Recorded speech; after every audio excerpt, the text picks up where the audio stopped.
ত্বাং যজ্ঞ বিপ্রৌ দানবাজাচনাঞ্চ তৎপত্নীগণাকর্ষণৌ মপ্পমুষ্য তান ভূষণাবস্থিতি বাক প্রসাদানিরি তদন্নাদনুপাট বঞ্চ। কলিযুগ পাবন অবতার পরম করুণাময় শ্রী শ্রী গৌরাঙ্গ সুন্দরের পরম অন্তরঙ্গ প্রিয় পার্ষদ বর্জ পূজ্যপাদ ছিল সনাতন গোস্বামীপাদ, তাহার শ্রী শ্রী বৃহৎ ভাগবতামৃতম নামক শ্রী গ্রন্থের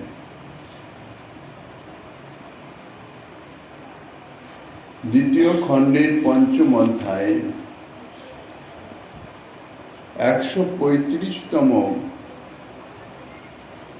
শ্লোকে বলছেন, সখাগণ দ্বারা যাজ্ঞিক বিপ্রগণের সমীপে অন্নভিক্ষা এবং ভগবান কর্তৃক যাজ্ঞিক পত্নীগণের আকর্ষণ, সখায় স্কন্ধে হস্তার্পণ পূর্বক অবস্থান, যাজ্ঞিক পত্নীগণের প্রতি বাক্যপ্রসাদ এবং তাহাদের প্রদত্ত সেই অন্নসমূহের সুপাটম ভোজন, আমি সেই সকল লীলার স্তব করিতেছি।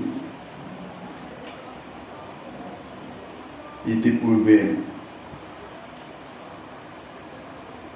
ব্রজসুন্দরীগণের বেণুগীত অর্থাৎ শ্রী ভগবানের সেই নটবর সখাগণে পরিবৃত হয়ে পরমানন্দ ভরে নৃত্য করতে করতে অধর সুধায় বেণুর রন্ধ্র পূরণ করে বৃন্দাবনে প্রবেশ করলেন। বরহাপীরং নটবর বপু কর্ণয় কর্ণিকারম বিভ্রদ্বাসহু কনক কপিসং বৈজয়ন্তীঞ্চ মালম রন্ধ্রান বেণুর অধর সুদয়া পূরয়ন গোপবিন্দৈ বৃন্দারণ্যং সপদ রমণং প্রাবিশত গীত কীর্তি। শ্রীমদ্ ভাগবতে সুখদেব গোস্বামীপাদ এই শ্লোকের মাধ্যমে উত্তর গোষ্ঠীর শ্রী গোবিন্দের যে অপরূপ মনোহারিণী শোভা, সেই শোভা বর্ণনা করেছেন। বেণুবাদ্য মাধুর্যের সেই রসধারা এই বংশীকে অনির্বচনীয় পূর্ণই না করেছিলেন। গোপ্য কিমা চরদয়ং কুশলং স্ম বেণু। দেখো, দামোদরের যে অধর সুধা কেবল গোপিকাদিগণেই ভোগ্য, এই বেণু কিন্তু রসমাত্র অবশিষ্ট রেখেই একাকী তৎসমস্তই উপভোগ করিতেছে।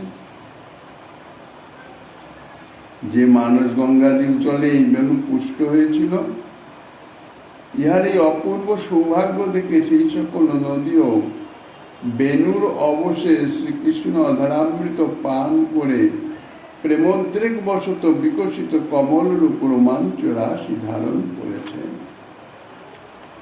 বস্তুত বংশে যদি একজনে কেউ ভগবৎ সেবক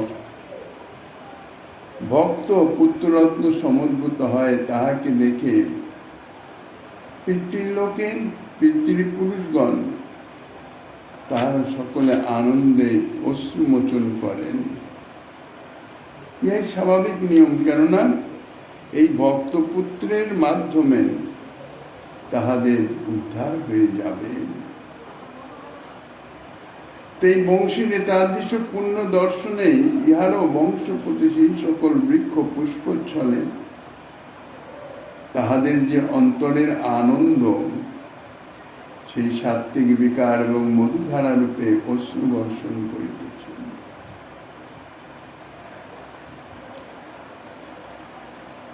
ইত্যাদি সেই সকল মাধুরী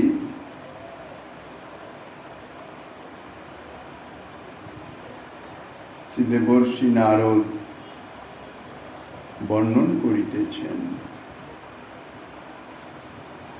তারপর বলছেন ওয়াহস কন্যাম্বর মোশনোৎসব সা নিপ মূর্ধন্য ধীর অনহরা নর্মাণি তান্নঞ্জলি বন্দনার্থনং তৎ স্বাংশ নিতাং সুপদাত্রিতা চষা। অহ সেই কন্যাগণের বস্ত্রহরণ উৎসব। কোথায় সেই কদম্ব বৃক্ষে আরোহণ ব্যগ্রতা, সেই নর্মবচনাবলী, তাহাদের প্রতি অঞ্জলি বন্ধনের নির্দেশ, স্বীয় স্কন্ধস্থিত বস্ত্র সকল তাহাদিগকে অর্পণ ইত্যাদি যে সমস্ত মধুর লীলা নারদ ঋষি বলছেন আমি কবে তাহা অনুভব করিব। অর্থাৎ ভগবান কর্তৃক গোপকন্যাগণের বস্ত্রহরণ উৎসব বা কোথায়, আর আমি বা কোথায়? এ সমস্ত নিগুড় লীলা রস রহস্য আমার অনুভবেই আসে না। তাই বলছেন আমি বা কোথায় আর কখন আমি এই সকল লীলা অনুভব করব? সেই নর্মবচন পরিপাটি যাহা বলেছেন, সত্য বলিতেছি পরিহাস করিতেছি না, কারণ তোমরা ব্রতাচরণে অত্যন্ত কৃষা হয়েছ। তথাবধি অঞ্জলি বন্ধনের প্রার্থনা, মস্তকে অঞ্জলি ধারণ পূর্বক অবনত মস্তকে নমস্কার করে বস্ত্র গ্রহণ করো ইত্যাদি ভগবত বাক্য। আবার শ্রী স্কন্ধস্থিত বস্ত্র সকল গোপকন্যাদিকে অর্পণ লীলা। সদয় হয়ে তাহাদিগকে স্বীয় স্কন্ধস্থিত বস্ত্রদান করলেন। শ্রীমদ্ ভাগবতের শ্রী সম্বন্ধে বর্ণনা করেছেন। তারপর সখাগণ দ্বারা যাজ্ঞিক বিপ্রগণের সমীপে অন্ন ভিক্ষা। সেই যাজ্ঞিক ব্রাহ্মণ পত্নীগণ তাহারা দীর্ঘকাল থেকেই শ্রী গোবিন্দের এই মনোহারিণী লীলা কথা শ্রবণ করে শ্রী গোবিন্দে মন প্রাণ সমর্পণ করে বসে আছেন। মথুরার প্রান্তে বৃন্দাবনের সীমায় ইহাদের নিবাস স্থান। সেখানে সেই বিপ্রগণ তাহারা নিরন্তর যজ্ঞ করিতেছেন, কিন্তু তাদের পত্নীগণ যে একান্তভাবে শ্রী গোবিন্দে মন প্রাণ সমর্পণ করে বসে আছেন। বৃন্দাবন ফেরত বিভিন্ন ব্রাহ্মণের মুখে বা অন্যান্য কাহারও মুখে সেই ব্রজেন্দ্রনন্দন শ্রীকৃষ্ণের যে মনোহারিণী লীলা কথা, সেই যজ্ঞকারী ব্রাহ্মণগণের পত্নীগণ তাহারা শ্রবণ করে করে তাহারা গোবিন্দের চরণে নিজেদের মন প্রাণ সমর্পণ করে দিয়েছেন। যথারীতি তাহারা সাংসারিক ক্রিয়াকর্ম সব করিতেছেন, কিন্তু অবসর পেলেই তাহাদের পতিগণ তাহারা তো যজ্ঞ কার্যেই মগ্ন, আর ইহারা বসে শ্রী গোবিন্দের লীলা কথা তাহাই পরস্পর আলোচনা করেন, কৃষ্ণ কথা রস প্রসঙ্গে কাল অতিবাহিত করেন। এখন এদের তো কৃপা করতে হবে। তাই একদিন গোচারণ করতে করতে শ্রী গোবিন্দ একেবারে মথুরার সীমা প্রান্তে এসে উপস্থিত হলেন। অশোক বনরাজি, বড় বড় বৃক্ষ সকল বৃন্দাবন থেকে অর্থাৎ গোচারণ করতে করতে বহু দূরে চলে এসেছেন, কিন্তু এমন বনে এসেছেন এই বনে কোনো ফলই নাই, ফলবান বৃক্ষ নাই কোনো। মধ্যাহ্ন অতীত হতে চলল। ক্ষুধায় তৃষ্ণায় সখাগণ অত্যন্ত কাতর। কিন্তু সখাগণের যে মনের ভাব, আমাদের যখন ক্ষুধা তৃষ্ণায় এত কাতরতাটা, এত ক্ষুধিত হয়ে গেছি, তাহলে নিশ্চয়ই আমাদের প্রাণ কানাইয়ের না জানি কত ক্ষুধা পেয়েছে, ক্ষুধায় না জানি কত কষ্ট করছে। এখন অন্যান্য বনের ফল টল ইত্যাদি তাহা সংগ্রহ করে তাহারা প্রাণ কানাইকে ভোজন করান। আজ এমন স্থানে গোচারণে এসেছেন যে বনের ফলও নাই, ফলবান বৃক্ষও নাই। দীর্ঘ সময় বনে বনে ফলের সন্ধানে ঘুরে বেরিয়ে কিছু না পেয়ে বড়ই চিন্তিত হয়ে পড়লেন সখাগণ। তারা চিন্তা করলেন কি করা যায়, ব্যবস্থা তো প্রাণ কানাইকেই করতে হবে। কিন্তু কানাইকে যদি গিয়ে বলা হয় তোমার ভোজনের কিছু ব্যবস্থা করো, কোথায় কিভাবে করব, তাহলে কানাই তো সেদিকে সাড়াই দেবে না। আর যদি আমাদের ক্ষুধার কথা বলি তাহলে কানাই অত্যন্ত বিচলিত হয়ে পড়বে, কেননা ইহা পৃথিবী ধর্ম। পিত্তাস্পদের কোন রকম কষ্ট অসহিষ্ণুতা অর্থাৎ সহ্য করতে পারে না। তাই করলেন, গোবিন্দ পরামর্শ দিলেন যে সম্মুখে দেখো ব্রাহ্মণগণের গ্রাম আছে, সেখানে ব্রাহ্মণগণ যজ্ঞ করছেন, সেখানে গিয়ে তুমি আমাদের জন্য অন্ন ভিক্ষা করো।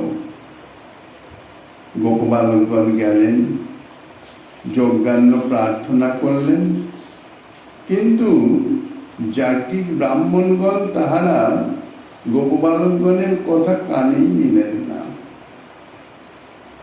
তারা বললেন এখান থেকে কিছুটা দূরে কৃষ্ণ বলদেব চন্দ্র উচ্চারণ করতে এসেছেন, তাহার অত্যন্ত ক্ষুধার্ত, তাহাদের জন্য কিছু অন্ন প্রদান করুন। ব্রাহ্মণগণ দেখলেন, কথাও শুনলেন, কিন্তু গোপবালকগণকে উপেক্ষা করলেন, কোনো সাড়াই দিলেন না। বঞ্চিত হয়ে সখাগণ ফিরে এসে যখন কানাইকে বললেন যে ব্রাহ্মণগণ তো কথার উত্তরই দিলেন না, অন্ন দেওয়া তো দূরে থাক। গোবিন্দ বললেন তোমরা ভুল করেছ, ব্রাহ্মণগণের কাছে কেন গেছ? ব্রাহ্মণ পত্নীগণের নিকটে যাও, তাহারা বড় দয়ালু, তাহাদের কাছে গিয়ে অন্ন প্রার্থনা করলে নিশ্চয়ই বঞ্চিত হবে না। পুনরায় পাঠালেন। গোপবালকগণ গিয়ে ব্রাহ্মণগণের দিকে দৃষ্টিপাতই করলেন না, সরাসরি তাদের গিয়ে চলে গেলেন। সেখানে গিয়ে যখন বললেন যে এখান থেকে কিছুটা দূরে কৃষ্ণ বলদেব চন্দ্র গোচারণ করতে এসেছেন,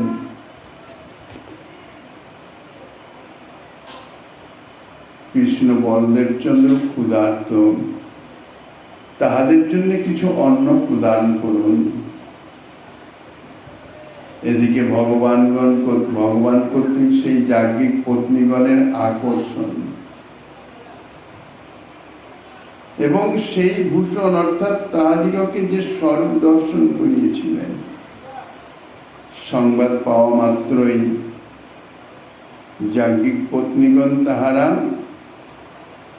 কৃষ্ণের বলদেবের জন্য থালিতে অন্ন ব্যঞ্জনাদি সমস্ত সজ্জিত করে মস্তকে করে বহন করে নিজেরাই শ্রীকৃষ্ণকে সেবা করবার নিমিত্ত রওনা হয়েছিলেন।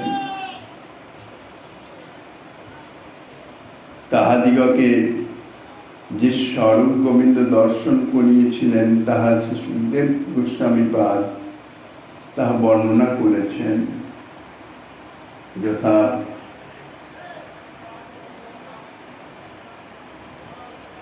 তাহার বর্ণ শ্যাম, পরিধানে হিরণবরণ বসন, গলে বনমালা, চূড়ায় ময়ূরপুচ্ছ প্রবালাদি ধাতু দ্বারা তাহার বেশ রচিত হওয়াতে তিনি নটবর্ণায় শোভা পাইতেছেন। তিনি নিজ অনুচরের স্কন্দ দেশে বাম হস্ত স্থাপন করে দক্ষিণ হস্তে একটি লীলাকমল ঘুরাইতেছেন। তাহার বর্ণযুগলে উৎপল অলকাবলী মণ্ডিত গণ্ডস্থল এবং মুখপদ্মে বিশ্ব বিমোহন হাস্য বিরচিত হইতেছে। যাজ্ঞিক পত্নীগণ এতাদৃশ অপরূপ মাধুর্য মণ্ডিত শ্রী গোবিন্দের দর্শন প্রাপ্ত হলেন। তিনি অশোক কারণে অবস্থান পূর্বক সকাস্কন্ধে হস্তবিন্যাস করে বলছেন, যাজ্ঞিক পত্নীগণের উদ্দেশ্যে সম্বোধন করে বলছেন, হে মহাভাগা সকল, সুখে আগমন হলো তো? তোমাদের সুখে আগমন হয়েছে তো? স্বাগতম ও মহাভাগা আশ্রুতং করবাম কি জন্ম দিদৃক সয়া প্রাপ্তা উপপন্নমিদং হিবম। উপবেশন করো। আমায় কি করতে হবে? ও বুঝেছি, আমাদিগকে দেখিবার নিমিত্ত আগমন করেছ। তাহা তোমাদিগের পক্ষে সমুচিতই হয়েছে। শ্রী ভগবান যজ্ঞপত্নীর উদ্দেশ্যে এতাদৃশ মধুর বাক্যে তাহাদের স্বাগত জানালেন, আপ্যায়ন করলেন। আবার তাহাদিগের প্রতি প্রসাদ কৃপা করলেন। কি কৃপা করলেন তাহাও বর্ণনা করেছেন। পতরৌ নাভ্য সুয়েরন পিতৃভাতৃ সুতোদয় লোকশ্চ বৌ ময় পেতা দেবা অপনুমন্নতে। বলছেন, পতি পিতা ভ্রাত পুত্রাদি এমনকি অন্য লোকেও তোমাদের কোনরূপ অসুয়া করিবে না। যজ্ঞপত্নীগণ যখন গোবিন্দকে ভোজন করালেন সখাগণ সঙ্গে, তারপরে শ্রী গোবিন্দ তাদের গৃহে ফিরে যেতে যখন বলেন, তখন তাহারা বলেন যে আমরা আমাদের পতি এবং আত্মীয় স্বজনের আদেশ অমান্য করে তোমার সেবাতে এসে উপস্থিত হয়েছি। কাজে তুমি যে এখন আমাদের ফিরে যেতে বলছো, এটা সমীচীন নয়, আমাদের অঙ্গীকার করো।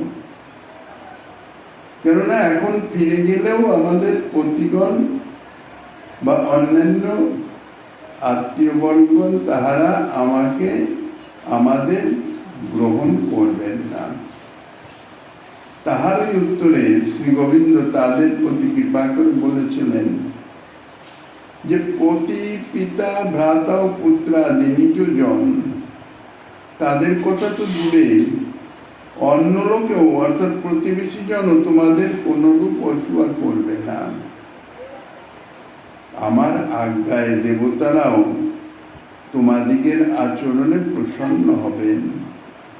কাজেই বিন্দুমাত্র চিন্তা করো না, তোমরা গৃহে ফিরে যাও।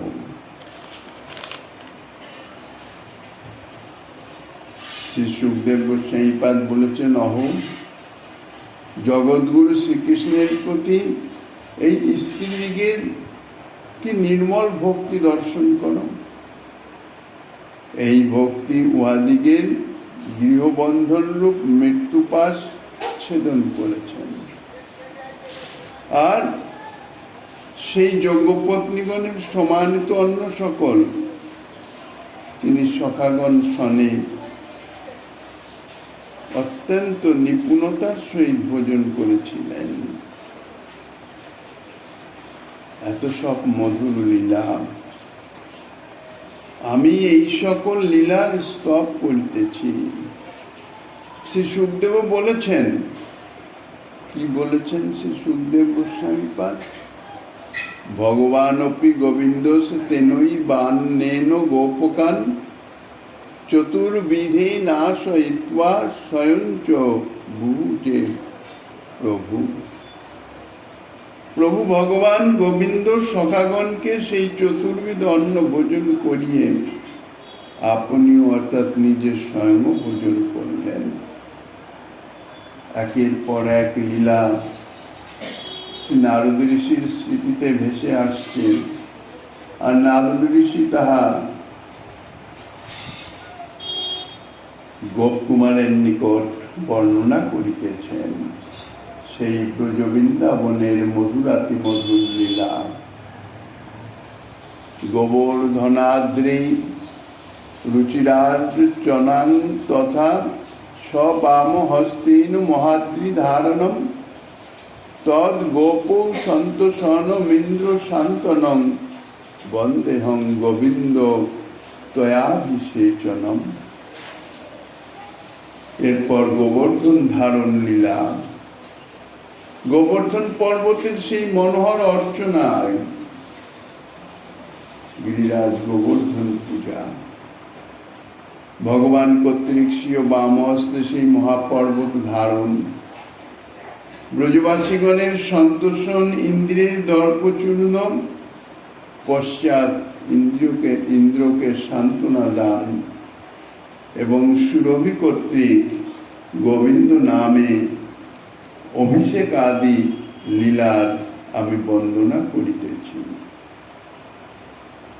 রুচির অর্থাৎ স্বয়ং ভগবানই সাক্ষাৎ গোবর্ধন মূর্তি ধারণ হেতু মনোহর এবং শ্রী নন্দাদি কর্তৃক সেই গোবর্ধন পর্বতের মনোহর অর্চনা, শ্রী ভগবান স্বীয় বামহস্ত দ্বারা সেই মহাপর্বত ধারণ, গোপগণের সন্তোষণ, যা শ্রী সুখদেব গোস্বামীপাদ বর্ণনা করেছেন। তং প্রেম বেগান্নিবৃতা ব্রজৌ কশৌ যথা সমীউ পরিরম্ভনাদিভি। প্রভু ভগবান যখন সকলের সমক্ষ এই মহাপর্বতকে পূর্বের ন্যায় যথাস্থানে স্থাপন করলেন, তখন ব্রজবাসীগণ প্রেমভরে তাহার নিকটে আগমন পূর্বক যাহার যেরূপ আচরণ করা উচিত তদ অনুসারে তাহারা শ্রীকৃষ্ণকে আলিঙ্গনাদি করলেন।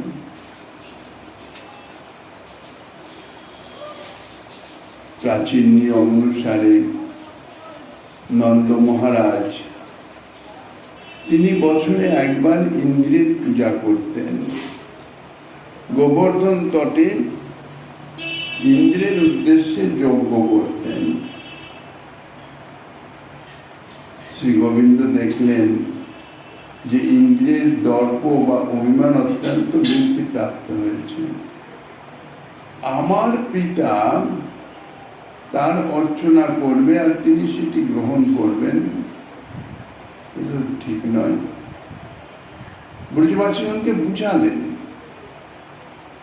নন্দাদি ব্রজবাসী বললেন, ইন্দ্র বৃষ্টি প্রদান করেন, তার ফলে আমাদের কৃষিকার্য বা গোগণের নিমিত্ত কোমল তৃণ ইত্যাদি তাহা আমরা প্রাপ্ত হই। কেননা বৃষ্টি না হলে তো এসব কিছুই হবে না, কৃষিকার্য অধিক সম্ভব হবে না। তা বর্ষার অধিপতি ইন্দ্র, কাজে তার সন্তুষ্টির নিমিত্ত বৎসরে একবার তার উদ্দেশ্যে যজ্ঞ করা হয়। শ্রী গোবিন্দ ব্রজবাসীগণকে বুঝালেন, কর্ম না করলে কেউ তার ফল পায় না। তুমি বলছো ইন্দ্র সন্তুষ্ট হয়ে বর্ষা দেয়, তাতেই আমাদের কৃষিকার্য ইত্যাদি তাহার সমাধান হয়। কিন্তু যে সমস্ত পর্বত আদি, বন জঙ্গল ইত্যাদি, সেখানে তো কেউ পূজা করে না, সেখানে বর্ষা হয় কেন? কাজেই ভগবত আদেশে, ভগবত নির্দেশে ইন্দ্র তাহার কাজ করে। বর্ষার অধিপতি ইন্দ্র নয়, অধিপতি স্বয়ং ভগবান। আমাদের তারই অর্চনা করা উচিত, তারই পূজা করা উচিত, যে আমাদের প্রত্যক্ষভাবে আমাদের দৈনন্দিন জীবনযাত্রায় সাহায্য করে। তারপরে বললেন, এই যে গিরিরাজ গোবর্ধন দেখো,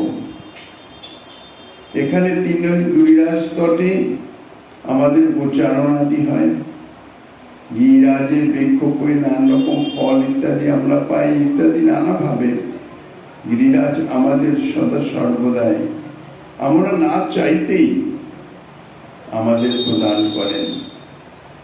কাজে যদি পূজা করতেই হয় তো গিরিরাজ গোবর্ধনের পূজা করা উচিত। সে কথা শুনে ব্রজবাসীগণ তো রাজি হয়ে গেলেন এবং ইন্দ্রযাগের দ্রব্য দ্বারাই গিরিরাজ গোবর্ধনের পূজা করলেন। গোবিন্দ বলেছিলেন, এতদিন ইন্দ্রের পূজা করছো, ইন্দ্রকে কোনো দর্শন করেছ?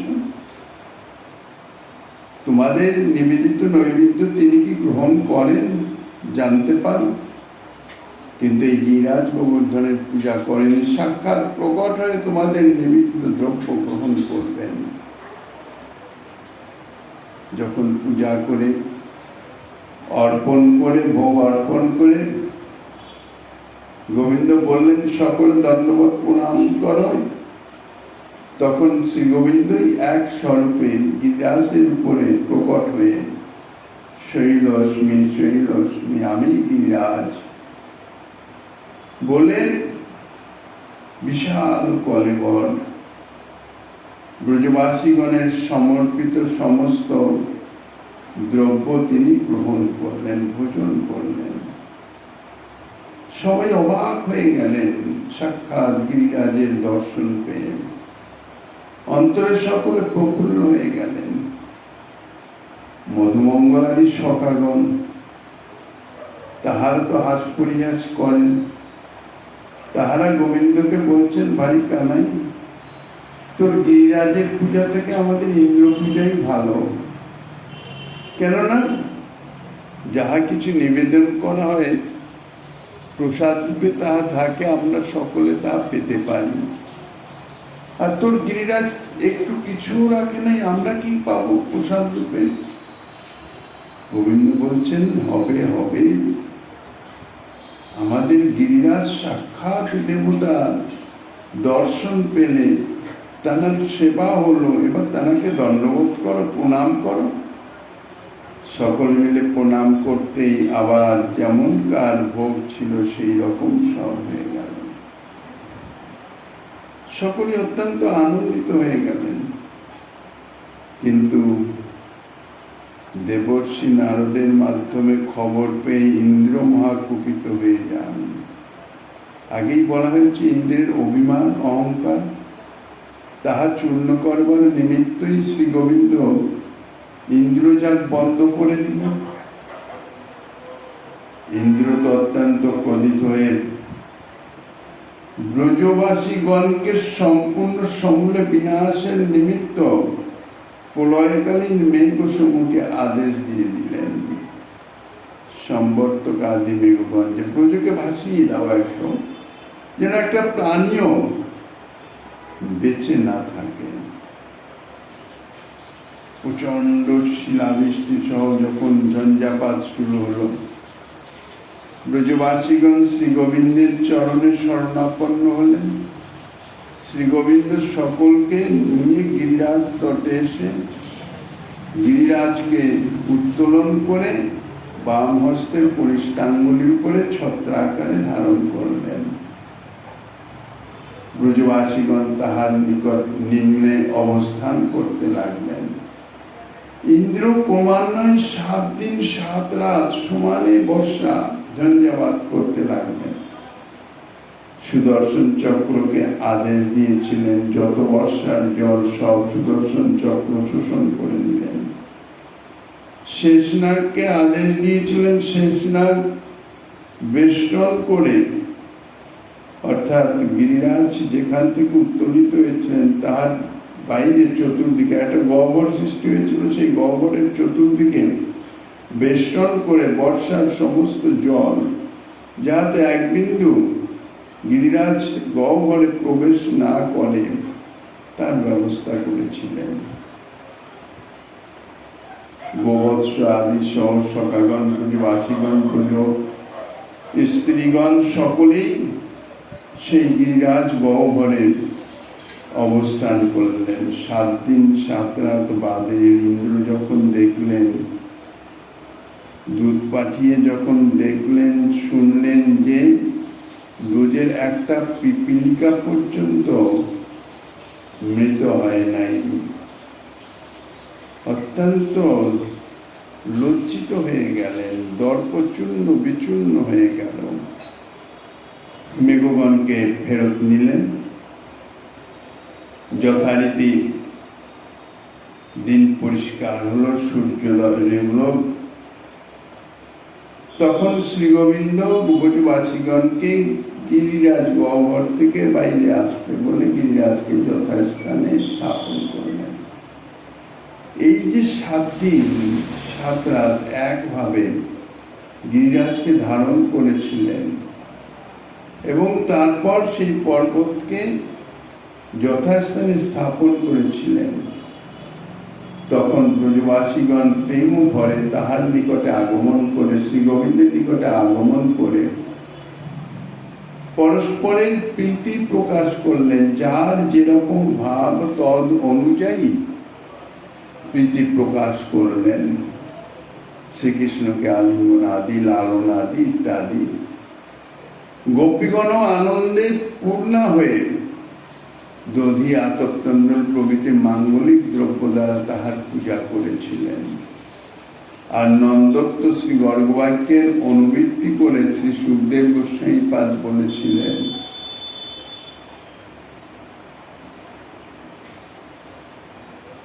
মদ সম্বন্ধেন বৌ গোপা যদি লজ্জা ন জায়তে শ্লাঘং বৈ তত কি বৌ বিচারেন প্রয়োজন। যদি বহন্তি মই প্রীতি শ্লাঘয়ং ভবতাং যদি তদাত্মবন্ধু সদৃশ বুদ্ধির্যক্রিয়তান্ময়ী নাহং দেব ন গন্ধর্ব ন যক্ষ ন চ দানব অহঙ্গ বান্ধব জাত না তো চিন্ত মত অন্যথা। বলেছিলেন, হে গোপগণ, গোপগণ যখন শ্রীকৃষ্ণের পূজা করতে লাগলেন, এত বড় একটা কার্য, এত বড় পর্বত ধারণ করে রয়েছেন, নন্দ মহারাজকে শ্রী গোবিন্দকে জিজ্ঞাসা করলেন, সত্যি সত্যি বলো তুমি কে? তাহাতেই শ্রী গোবিন্দ ব্রজবাসীগণ কর্তৃক অনুরুদ্ধ হয়ে বললেন, হে গোপগণ, আমার সহিত তোমাদের যে সম্বন্ধ, এই সম্বন্ধ যদি তোমাদের পক্ষে লজ্জাজনক না হয়, তবে তোমাদের সেই সব বিচারে কি প্রয়োজন? আমি কে, কি ব্যাপার, এসবের তো কোনো প্রয়োজন নাই। আমার সঙ্গে তোমার যে সম্বন্ধ, যে প্রীতির সম্বন্ধ, তাতে যদি তোমাদের কোনো অসুবিধা না হয়, তাহলে শুধু শুধু আমার প্রশংসা করে এই প্রীতিকে সংকুচিত করছো কেন? আর আমি যদি সকলের শ্লাঘ্যতমই হই, সকলের প্রশংসনীয় হই, তাতে এবার তোমাদের ক্ষতি কি? অথবা যদি তোমরা আমার প্রীতিকর শ্লাঘ্যই প্রকাশ করো, তথাপি আমার সহিত তোমাদের যে সম্বন্ধ আছে, অর্থাৎ এতকাল যে সম্বন্ধ ছিল বা বর্তমানে আছে বা ভবিষ্যতেও থাকবে, তদ অতিরিক্ত অন্য কিছু তোমরা মনে করো না। প্রকৃত সত্য কথা শোনো, আমি তোমাদের গোপাল ছাড়া আর কেউ নই। আমি দেবতা, দানব, যক্ষ, গন্ধর্বাদি কিছু নহি। আমি কেবল তোমাদের বান্ধব, তোমাদের অন্তরঙ্গজন, তোমাদের একান্ত আপনার জন। আর আমার প্রতি তোমাদের যে প্রীতি, তাহাই আমার যত সামর্থ্য বা আমার সর্বসম্পত্তি বলে জানবে।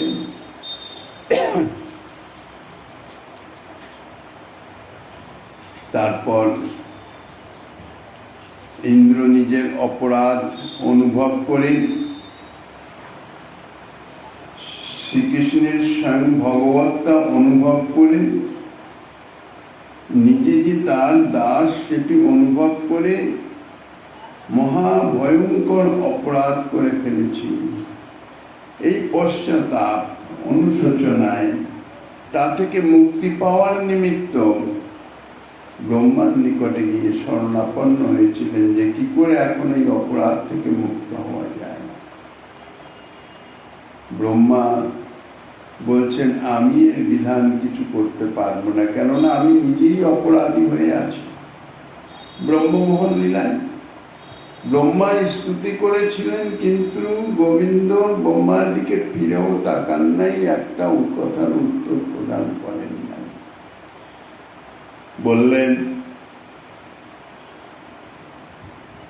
গোবিন্দ গৌগণের প্রিয়, গৌগণের সেবক, কাজেই তুমি সুরভি মাতাকে নিয়ে তাহার চরণে শরণাপন্ন হও। সুরভি মাতার শরণাপন্ন হও, সুরভি মাতাই তোমাকে গোবিন্দের চরণে অপরাধ থেকে মুক্ত করার ব্যবস্থা করলেন। তাই সুরভি মাতাকে গিয়ে নিবেদন জানালেন। সুরভি মাতার সঙ্গে এসে গিরিরাজ তটে গোবিন্দ একাকী বিরাজমান, ইন্দ্র এসে চরণে লুটিয়ে পড়লেন। সুরভি মাতা ইন্দ্রের জন্য ক্ষমা প্রার্থনা করলেন। তারপর গোবিন্দ ইন্দ্রের স্তুতির পরিপ্রেক্ষিতে ইন্দ্রকে সান্ত্বনা দিলেন এবং সুরভি মাতা শ্রী গোবিন্দের অভিষেক করলেন। অভিষেক করে নাম রাখলেন গোবিন্দ। শ্রী গোবিন্দ ইন্দ্রকে কৃপা করলেন, বললেন অহংকারের বশবর্তী হয়ে নিজেকে কর্তা বলে তুমি যা করিতেছিলে তাহা শোভনীয় নয়। নিজেকে প্রভুর দাস হিসাবে যাহা অবশ্য কর্তব্য কর্ম তাহা পালন করো, যথাবিধি স্বর্গাদি সুখ ভোগ করো, কিন্তু তার অধীনে, স্বতন্ত্রভাবে নয়। ইন্দ্রের থেকে ব্রহ্মা আরো বড় অনেক স্তুতি করেছিলেন, কিন্তু গোবিন্দ ব্রহ্মার প্রতি একটা কথাও বলেন নাই। আর বলতে গেলে কি, ব্রহ্মা শুধু তো সখা এবং বৎসগণকে হরণ করেছিলেন, তারপর আবার প্রদানও করলেন। ব্রহ্মা তো ব্রজভূমিকে, ব্রজবাসীগণকে ধ্বংস করতে চান নাই বা তাদের কোনো কার্যও করেন নাই। ইন্দ্র তো ব্রজকে সম্পূর্ণ ব্রজবাসী সহ সব ধ্বংস করার জন্য সর্বাত্মক চেষ্টা চালিয়েছিল। তাহলে ইন্দ্রের অপরাধ আরো অনেক গুরুতর মানতে হবে। কিন্তু শ্রী গোবিন্দ ইন্দ্রের প্রতি প্রসন্নতা দেখালেন, তাকে উপদেশ করলেন, কিন্তু ব্রহ্মার প্রতি একটি বাক্য বিনিময় করলেন না, তাকালেনও না। তার কারণ আর কিছুই নয়। ইন্দ্র যাই করুক না কেন, বাহ্যিক তাহা যতই বিরোধপূর্ণ হোক না কেন, ইন্দ্রের সেই কার্যের ফলে 1 সপ্তাহ ধরে শ্রী গোবিন্দ তার অন্তরঙ্গ ব্রজবাসী জনের নিরবিচ্ছিন্ন সঙ্গ প্রাপ্ত হয়েছে, বা ব্রজবাসী জন নিরবিচ্ছিন্ন গোবিন্দের সঙ্গ প্রাপ্ত হয়েছে। অর্থাৎ ভক্তের সঙ্গে ভগবানের মিলন, দীর্ঘকালীন মিলন। ভক্তের ভগবানের মিলনে আনন্দ, উভয় পক্ষের শুধু আনন্দই হয়। তাহলে প্রকারান্তরে ভক্ত ভগবানকে আনন্দ প্রদান করেছেন। যদিও সেই ক্রীড়ার অর্থাৎ সেই কর্মের বাহ্যিক অত্যন্ত শোচনীয়, বা বাহ্যিক প্রকাশ অত্যন্ত দুর্বিষহ, কিন্তু অন্তর্নিহিত যে উদ্দেশ্য না, অন্তর্নিহিত যে ভাব, অর্থাৎ যা কার্যে পরিণত হয়েছে, সপ্তাহব্যাপী ব্রজবাসীগণের সঙ্গে শ্রী গোবিন্দের নিরবিচ্ছিন্ন মিলন, ভক্তের সঙ্গে ভগবতের মিলনকারী হয়েছে ইন্দ্রের এই ব্রজভূমি ধ্বংসের প্রচেষ্টা। আর ব্রহ্মা কি করেছিলেন? গোবিন্দ থেকে তারা সখাগণকে বিচ্ছেদ করিয়েছেন। ভক্ত বিরহ, ভক্তের সঙ্গে বিচ্ছেদ ঘটানো, ভক্ত ভগবানের মিলন সেটা হচ্ছে আনন্দদায়ক, ভক্ত ভগবানের বিচ্ছেদ সেটা হচ্ছে বেদনাদায়ক। সেই জন্যই ব্রহ্মার এই কার্যে শ্রী গোবিন্দ অপ্রসন্ন ছিলেন। আর ইন্দ্রের যতই কার্যটি ভয়ঙ্কর হোক না কেন, ভক্ত ভগবানের মিলন কার্যে পরিণত হয়েছিল বলে গোবিন্দ অত্যন্ত সন্তুষ্ট হয়েছিলেন। তাই ইন্দ্রকে ক্ষমা করে তাহাকে উপদেশ আদি দিয়ে পাঠালেন। ব্রজস্য বৈকুণ্ঠ পাদান দর্শনং লোকাচ্য নন্দানয়নং প্রচেতস ন বক্তুর মহামি পরান্ত শ্রীমগাং বক্সে কথং তাং ভগবত মাধুরী। ব্রজবাসী দিগকে বৈকুণ্ঠ পথ প্রদর্শন, বরুণ লোক হতে শ্রী নন্দের আনয়ন, আরো আরো পরমান্ত অসীম লীলা, যাহা ভগবত মাধুরীর পরাকাষ্ঠা। নারদ ঋষি বলছেন, তাহা আমি কি রূপে বর্ণনা করিব। শ্রী ভগবান কর্তৃক ব্রজবাসীদিগকে বৈকুণ্ঠ লোক দর্শন। ঠাট্টার ছলে সখাগণ আর ইন্দ্রের স্তব করেছিলেন, সেটা তো সখাগণ জানেন না। এত বড় একটা কার্য করতে সখাগণ হাস পরিহাসে শ্রী গোবিন্দকে ভগবান বলে সম্বোধন করলেন। তুমি ভগবান নইলে এত বড় কার্য করতে পারো? যতই গোবিন্দ বলে, না আমি ভগবান নই, আমি কেউ নই, আমি তোমাদের আন্তরিক বান্ধব, নন্দের নন্দন, তোমাদের রাজপুত্র, একার কথা শুনে তখন ভগবান বলেছিলেন যে ঠিক আছে, আমাকে যদি ভগবানই বলো তাহলে আমি ভগবান, তোমরা বর চাও কি তোমাদের দিতে পারি বলো। তখন ব্রজবাসীগণ, ভগবান তো বৈকুণ্ঠে থাকেন, বৈকুণ্ঠ লোক দর্শন কামনা করলেন। ভগবান তাদের নিয়ে ব্রহ্মরথে এলেন, এসে ব্রহ্মরথে ডুব দিতে বললেন। ব্রহ্মরথে ডুব দিয়েই বৈকুণ্ঠের যে বিভব বৈভব, যে সৌন্দর্য মাধুর্য, তাহা সব দর্শন করালেন। কিন্তু ব্রজবাসীগণ তাহারা তো কৃষ্ণগত প্রাণা, বৈকুণ্ঠে তো কৃষ্ণ নাই, সেখানে তো ঐশ্বর্যের স্থান। প্রতি পদে পদে নিয়মের বেরি, এটা করা যাবে না, ওটা করা যাবে না, মর্যাদার হানি হয়ে যাবে। কাজেই বৈকুণ্ঠ লোকে ব্রজবাসীগণের আনন্দ প্রদান করতে পারল না, ফেরত চলে এলেন। বললেন, আমাদের এই ব্রজই ভালো, যেখানে আমরা আমাদের প্রাণ কানাইকে প্রাপ্ত হই। তারপর বরুণ লোক থেকে শ্রী নন্দেরা মহারাজের আনয়ন। একদিন ব্রত অন্তে, একাদশীতে ব্রত করলে দ্বাদশীর মধ্যে পালন করতে হয়। পরের দিন অর্থাৎ পালন দিনে দ্বাদশী যদি স্বল্প সময় থাকে, তাহলে শাস্ত্রের বিধান আছে মধ্যরাত্রের পর থেকে জাগরিত হয়ে যে নিত্যকর্ম আদি সেগুলি সমাপন করে যথারীতি পালন সময়ের মধ্যে পালন করা যায়। তো তাদৃশ এক ব্রত দিনে নন্দ মহারাজ যথাসময়ে পালনের উদ্দেশ্যে মধ্যরাত্রির পর যমুনায় স্নান করে নিজের ফিরে এসে নিত্যকর্ম সমাধান করবেন এই উদ্দেশ্যে যমুনায় স্নান করেছিলেন। কিন্তু নিয়ম হচ্ছে রাত্রিতে কোনো জলাধারে জলাশয়ে অবগাহন স্নান নিষিদ্ধ। বরুণের দূতগণ,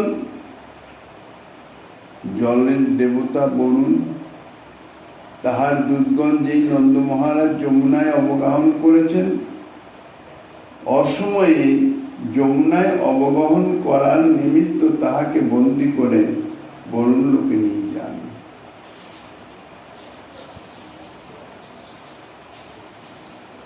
অনেকক্ষণ সময় অতিবাহিত, নন্দ মহারাজ গিয়ে ফিরছেন না। উৎকণ্ঠিত মাতা যশোমতী যখন কানাইকে বললেন, কানাই তো জানতে পারলেন। যমুনার তীরে এসে সুজায় যমুনায় প্রবেশ করে বরুণ লোকে চলে গেলেন। বরুণদেব নন্দ মহারাজের কোনো অবমাননা করেন নাই, অত্যন্ত সাদর আপ্যায়ন করেছেন। কেননা এই নন্দ মহারাজের উপলক্ষে শ্রী গোবিন্দের দর্শন প্রাপ্ত হবেন। হলেও তাই গোবিন্দকে স্তুতি বন্দনা ইত্যাদি নানান রকম যথাযথভাবে পূজা অর্চনা ইত্যাদি করলেন। তারপর বহুবিধ উপঢৌকন সামগ্রী সহ নন্দ মহারাজকে ফেরত দিলেন। অর্থাৎ নন্দ মহারাজকে নিয়ে যমুনার মধ্য থেকে শ্রী গোবিন্দ আবার ফিরে এলেন। নারদ ঋষি বলছেন, আমি সে সকল লীলা বর্ণনের যোগ্য নই। প্রভু সেই বেণুবাদন, বৈদগ্ধি বিশেষ, গোপীমোহন, রাসক্রীড়াদি লীলা সকল ভগবত্ব মাধুরী পরাকাষ্ঠা অর্থাৎ ভগবানের পরমৈশ্বর্য মহামহিম বিশেষের মাধুরী আমি কিরূপে বর্ণন করব। সেই লীলা মাধুরী কৃপকার বলছেন, তাহা পরম অন্তঃসীমা প্রাপ্ত হয়েছে, চরমোৎকর্ষে বিরাজমান। সেই পরাকাষ্ঠা প্রাপ্ত লীলা বৈকুণ্ঠ লোক দর্শন, শ্রী নন্দের আনয়নাদি এবং বেণুবাদ্য বৈদগ্ধি বিশেষাদি পরম মনোহর মাধুর যেহেতু সমস্ত ব্রজলীলা মধ্যে পরমোৎকৃষ্ট, ক্রমপ্রাপ্ত রাসক্রীড়ার অগ্রে অশেষ মহত্ব মাধুরী বর্ণনা করবেন। আর গোপীগণ বর্ণিত বেণুবাদন বৈদগ্ধি বিশেষ, সেই জন্যে এখানে আর তাহা বর্ণনা করলেন না। এইভাবে নারদ ঋষি শ্রী গোবিন্দের লীলা আদি তাহা বর্ণনা করিতেছেন। শ্রীমন মহাপ্রভু গিরিধারী লালের কৃপা হল পরবর্তী লীলার আস্বাদন আগামী দিন বাসনা রেখে অদ্যকার ভাগবতী কথা